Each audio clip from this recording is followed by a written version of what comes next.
Good morning, folks. Yep, this is another blackout video. Not quite light enough in my room yet, and I'm not turning on um, any lights that aren't natural sources. So that means no lights. So I gotta wait for it to be light out. Anyway, blah blah blah. This audio is conversations with death, and it's probably also going to go into my Thriving to Live with Breast Cancer page as well. So it's about doctors, not specifically doctors, but the topic is going to be around doctors.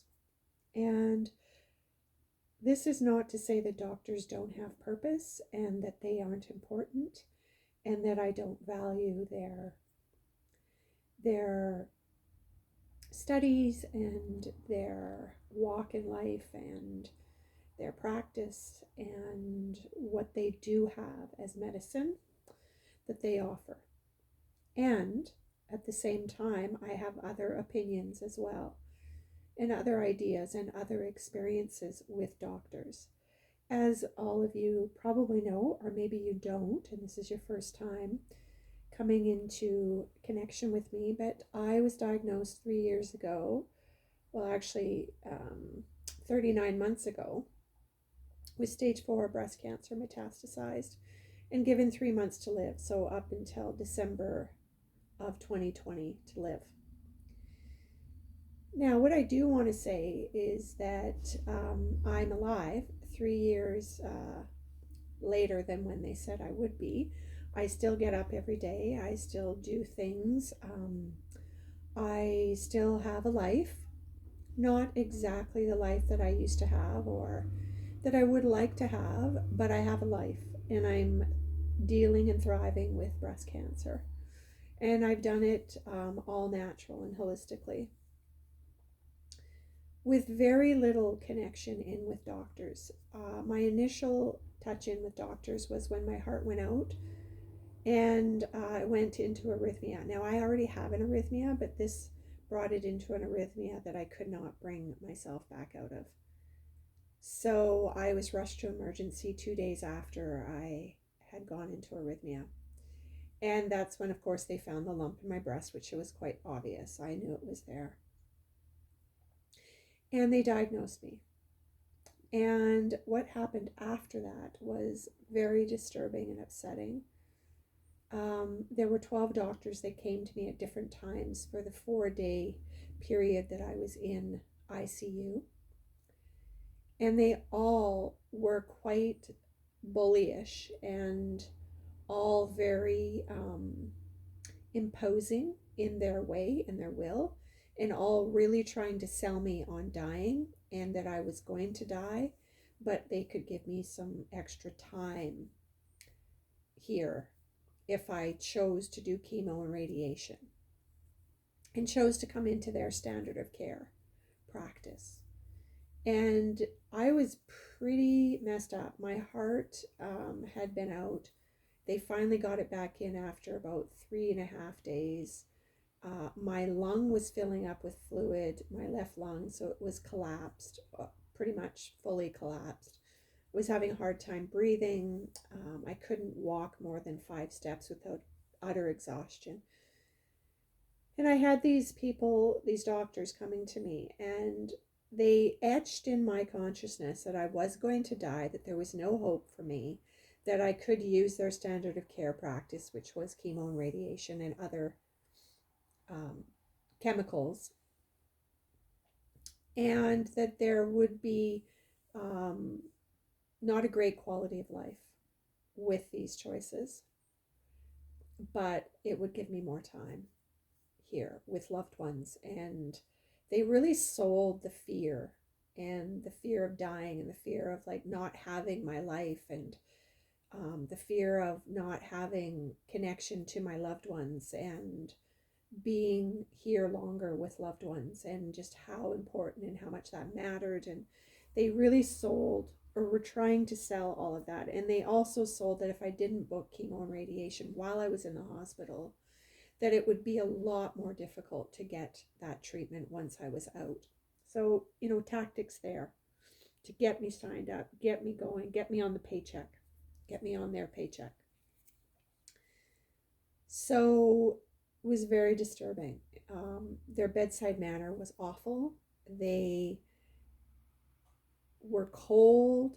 They didn't treat me like a human being. I was just this thing to them. They didn't really look me in the eyes, and if they did, it was quite cold in their eyes. And it was just an awful, terrible experience, except for a few of the nurses. They were absolutely beautifully amazing. And one doctor that was there, he was absolutely astounding and amazing. He actually took the time and sat with me and talked to me and listened to me and was in awe and amazed at my ideals and just how I saw things and how I saw this and how I wanted to deal with this.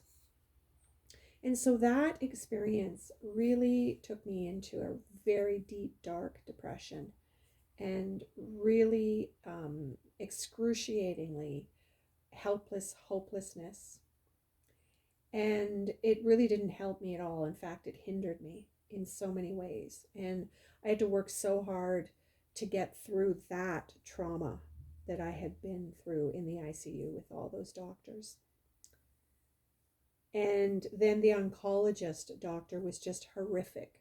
She was rude, obnoxious, ignoring, disrespectful towards me, cut me off. Um, I told her that I didn't want to go into the system. She was there trying to convince me to go into the system. She didn't pay attention to what I was saying. She didn't respect what I was saying. I ended up firing her and getting another oncologist. So I went through a lot in the system, and it was very difficult.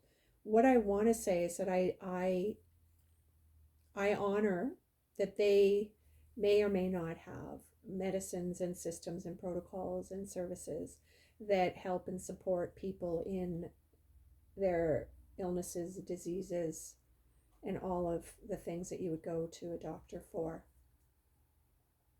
But what I do want to say and share is my experience with it. And I want to sort of just finish up by saying, don't put all your eggs in one basket. Doctors have been trained in a specific type of medicine, and basically it's pharmaceutical medicine. They've studied the body. Yes, they have. They have to know the body. They did not get much nutrition education. They did not have much outside of pharmaceutical education. And it's like anything, you wouldn't go see a carpenter if you wanted a bricklayer. You wouldn't go and see someone who had experience in natural holistic supplements. You wouldn't go see a doctor to talk to a doctor about natural holistic supplements. Most of them don't even know what you're talking about. You wouldn't go see someone who is a gardener if you wanted to talk about or get information on,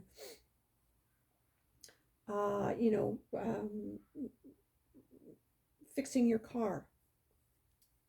So I think you're getting the gist. Doctors have one tiny, minute area of expertise and knowing and studying.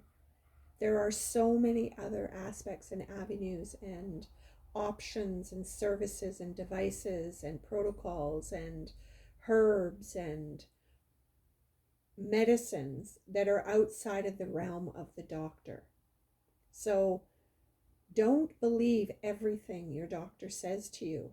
Take it under advisement and really discern the information that you're getting from your doctor. Because remember, they have been studying this for so long. They've invested so much money in their education. So they're salesmen of what they're doing, or saleswomen of what they've actually studied. They're selling you what they've studied. So you don't have to buy it all. You can listen And do your research, like research other things outside of the standard medical system, and find out other options and different ideas and different modalities and different healing aspects that you can go into. Don't just take the doctor's word for the overall care that you require and need in your journey. You are an individual, unique being of its own self. You've had your unique history and experiences that have formed and made you who you are. They have no concept or idea of that and how that could have brought in this disease into your being and your existence. And that matters. That matters a lot. Our history, our experiences matter a lot. They shape who we are. They shape what we have. They shape our wellness or our illness. So please do your homework. Please research, and don't put all your eggs in one basket. Namaste. Walk peacefully. You are so loved. Follow the light. Follow your innate knowing and wisdom. God bless.